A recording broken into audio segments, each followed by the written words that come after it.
Last night in Kabul, the United States ended 20 years of war in Afghanistan, the longest war in American history. We completed one of the biggest airlifts in history, with more than 120,000 people evacuated to safety. That number is more than double what most experts thought were possible.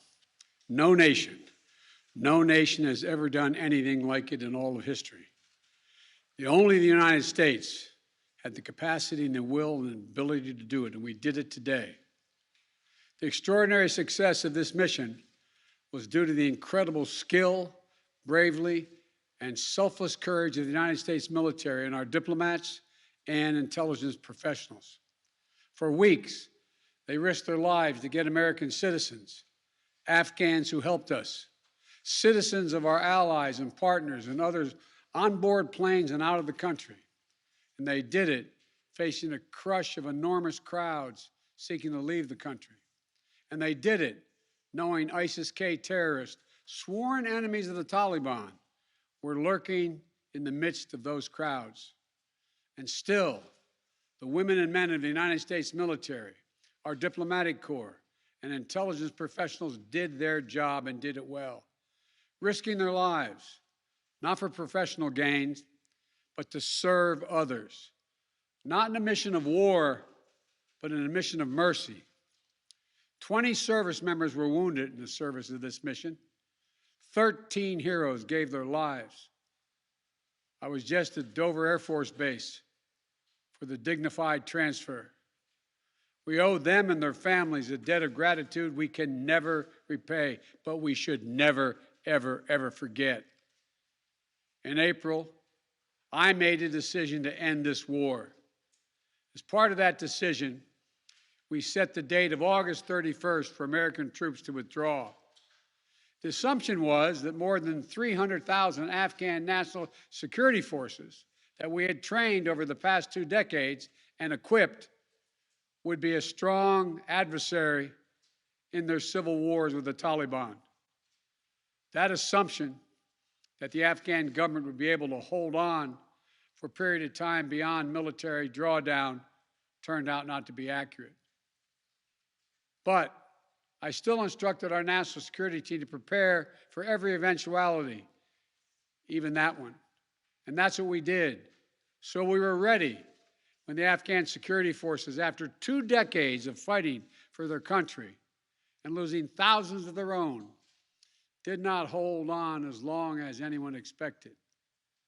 We were ready when they and the people of Afghanistan watched their own government collapse and the president flee amid the corruption and malfeasance, handing over the country to their enemy, the Taliban, and significantly increasing the risk to U.S. personnel and our allies.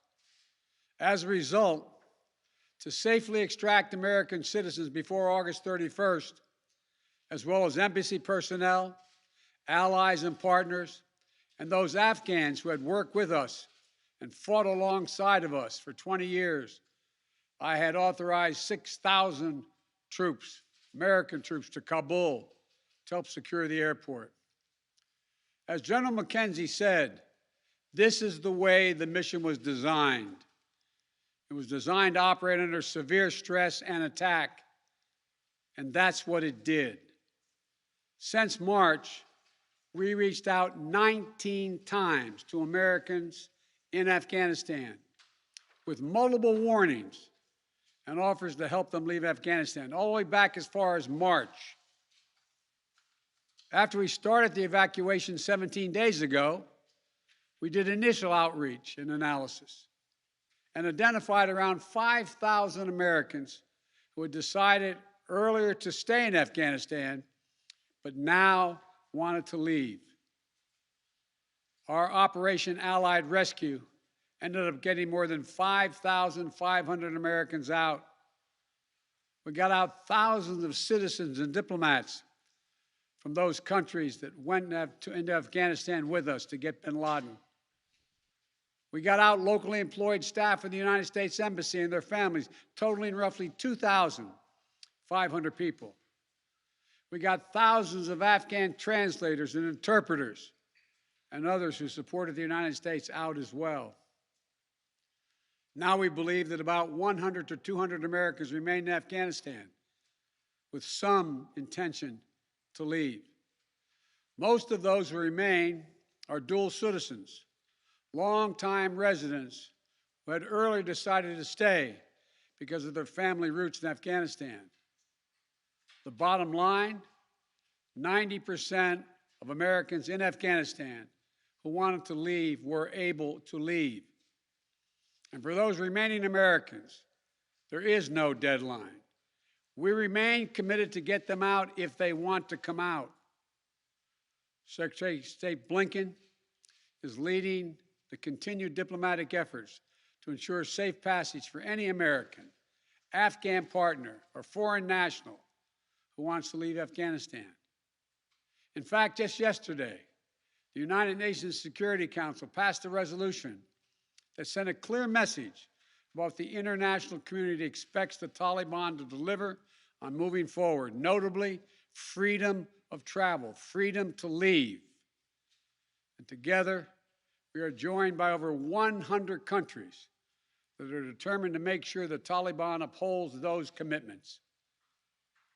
It will include ongoing efforts in Afghanistan to reopen the airport, as well as overland routes, allowing for continued departure to those who want to leave and deliver humanitarian assistance to the people of Afghanistan. The Taliban has made public commitments, broadcast on television and radio across Afghanistan, on safe passage for anyone wanting to leave, including those who worked alongside Americans. We don't take them by their word alone, but by their actions. And we have leverage to make sure those commitments are met. Let me be clear. Leaving August the 31st is not due to an arbitrary deadline. It was designed to save American lives. My predecessor, the former president, signed an agreement with the Taliban to remove U.S. troops by May the 1st, just months after I was inaugurated. It included no requirement that the Taliban work out a cooperative governing arrangement with the Afghan government. But it did authorize the release of 5,000 prisoners last year, including some of the Taliban's top war commanders, among those who just took control of Afghanistan. And by the time I came to office, the Taliban was in its strongest military position since 2001, controlling or contesting nearly half of the country. The previous administration's agreement said that if we stuck to the May 1st deadline that they had signed on to leave by, the Taliban wouldn't attack any American forces. But if we stayed, all bets were off. So we were left with a simple decision. Either follow through on the commitment made by the last administration and leave Afghanistan, or say we weren't leaving and commit another tens of thousands more troops going back to war. That was the choice, the real choice, between leaving or escalating. I was not going to extend this forever war, and I was not extending a forever exit.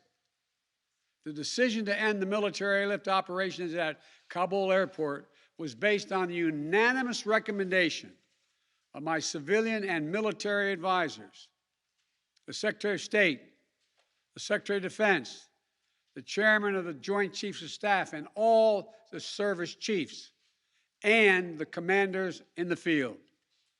Their recommendation was that the safest way to secure the passage of the remaining Americans and others out of the country was not to continue with 6,000 troops on the ground in harm's way in Kabul, but rather to get them out through non-military means.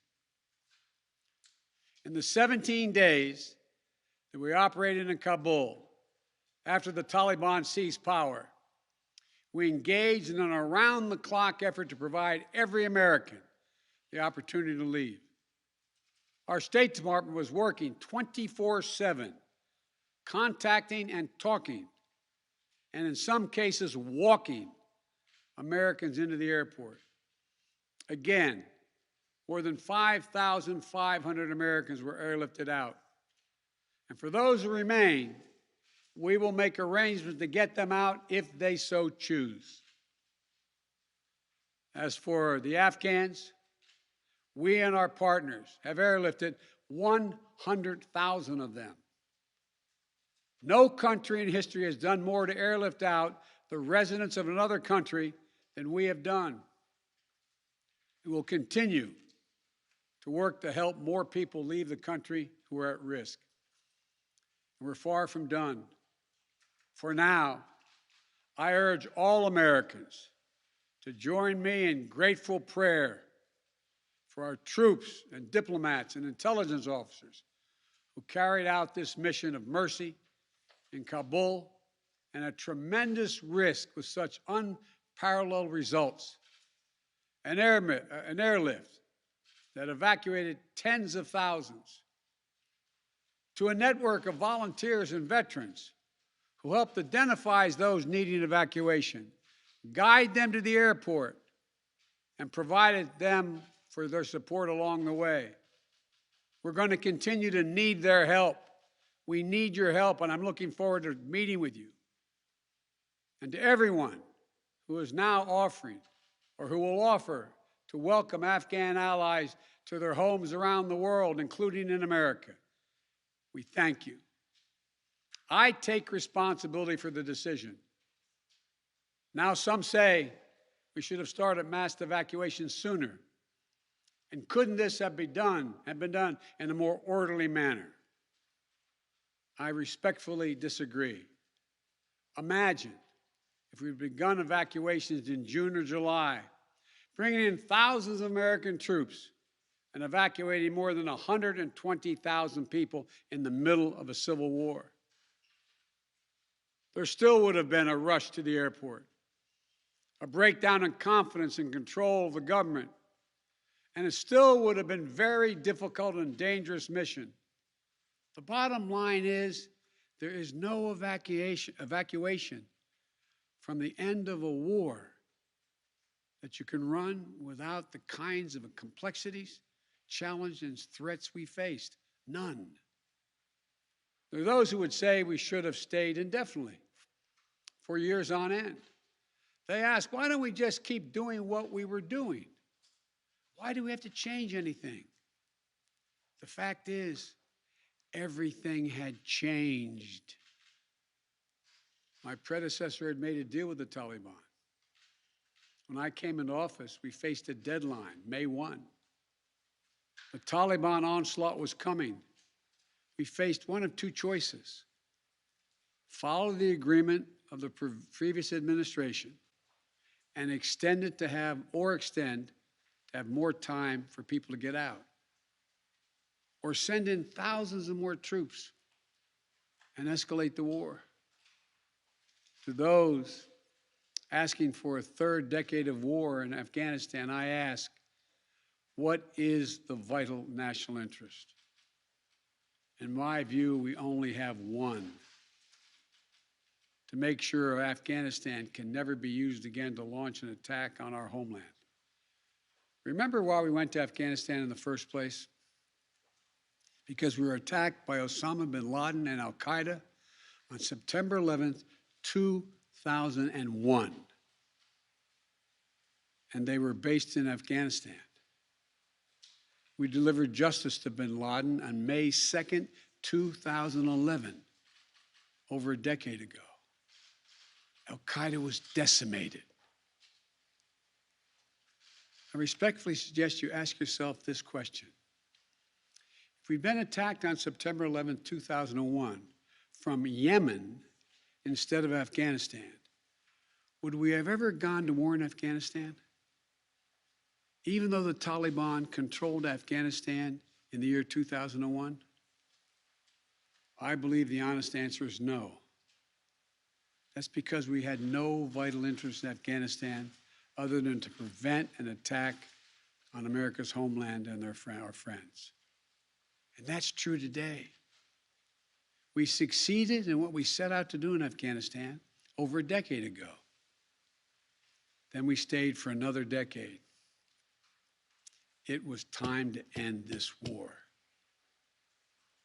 This is a new world. The terror threat has metastasized across the world, well beyond Afghanistan. We face threats from al-Shabaab in Somalia, al-Qaeda affiliates in Syria and the Arabian Peninsula, and ISIS attempting to create a caliphate in Syria and Iraq and establishing affiliates across Africa and Asia. The fundamental obligation of a president, in my opinion, is to defend and protect America, not against threats of 2001, but against the threats of 2021 and tomorrow. That is the guiding principle behind my decisions about Afghanistan. I simply do not believe that the safety and security of America is enhanced by continuing to deploy thousands of American troops and spending billions of dollars a year in Afghanistan. But I also know that the threat from terrorism continues in its pernicious and evil nature. But it's changed, expanded to other countries. Our strategy has to change too. We will maintain the fight against terrorism in Afghanistan and other countries. We just don't need to fight a ground war to do it.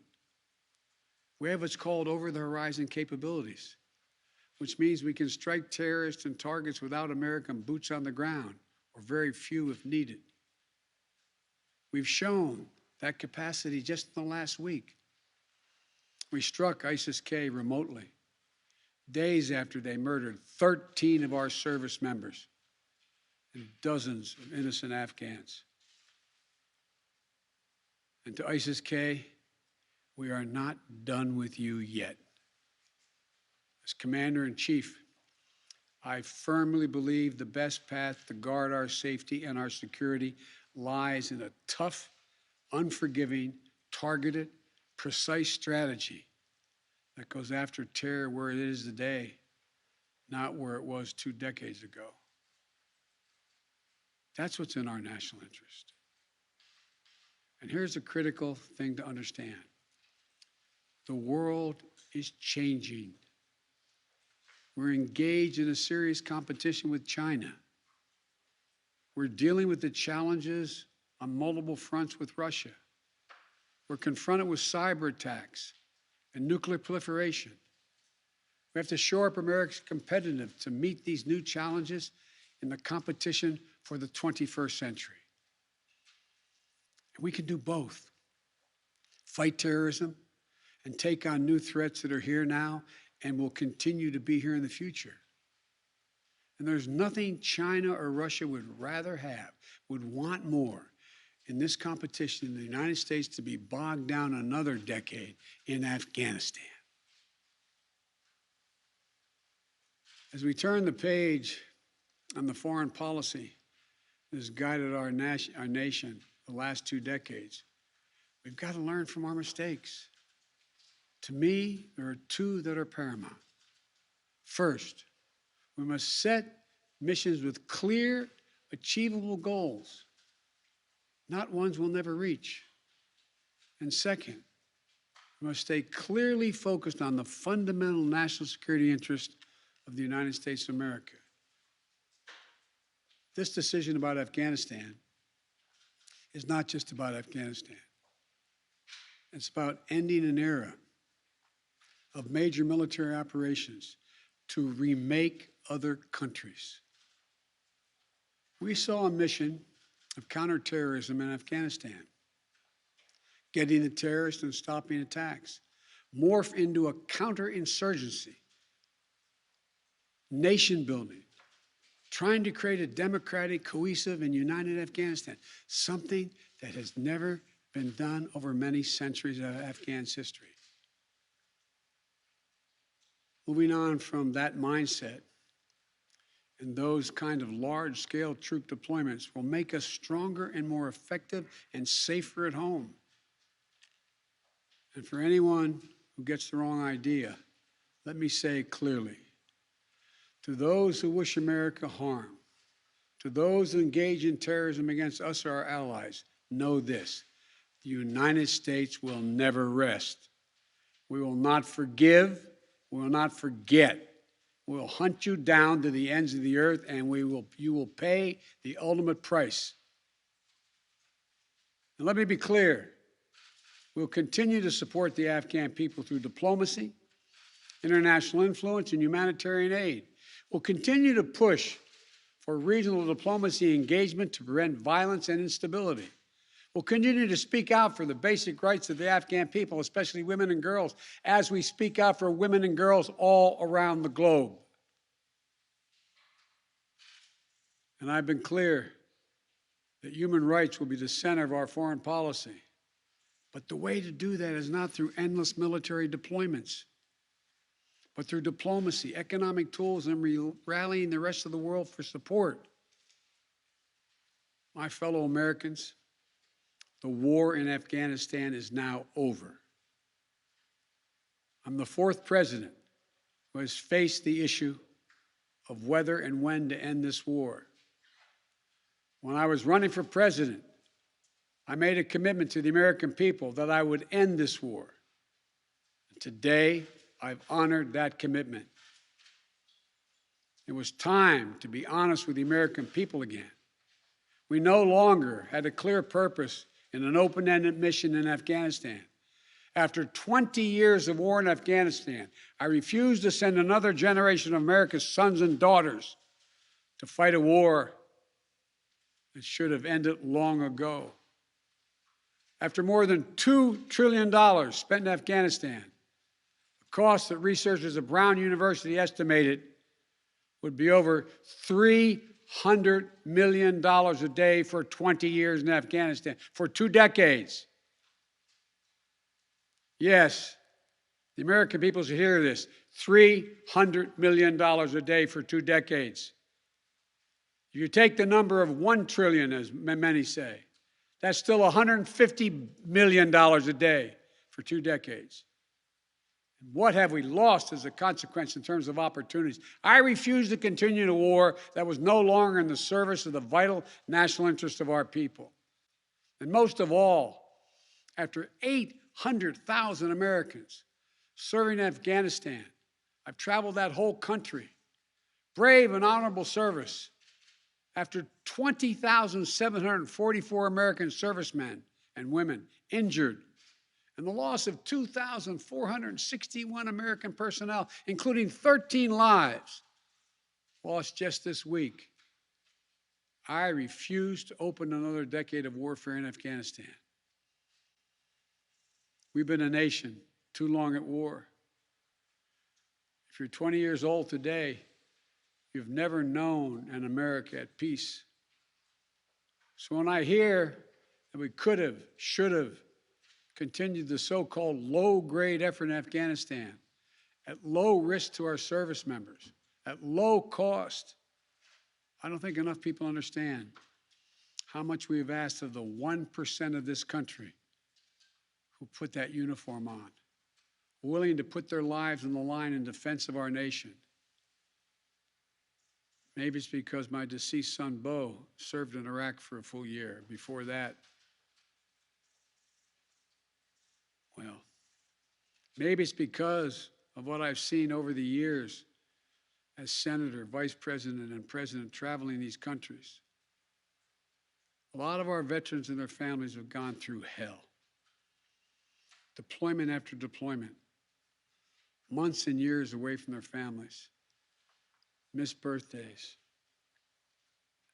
anniversaries, empty chairs at holidays, financial struggles, divorces, loss of limbs, traumatic brain injury, post-traumatic stress.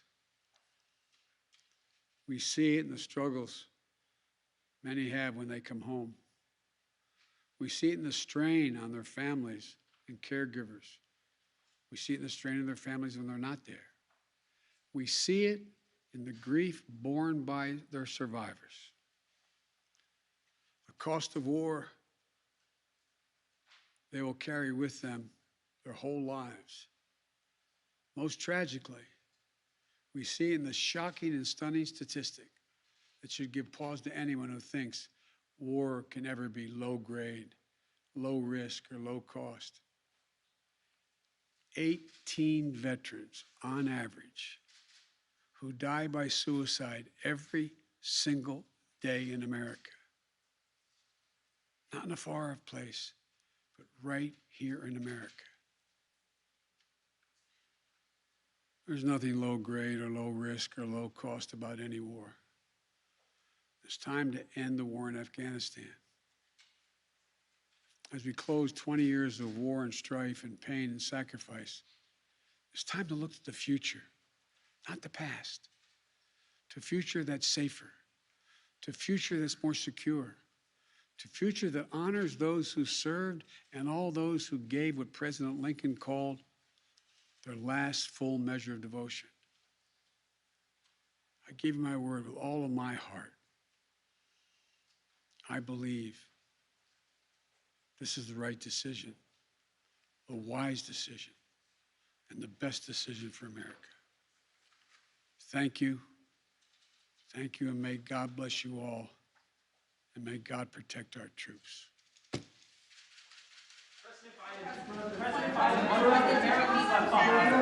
Biden, the worst of the Taliban.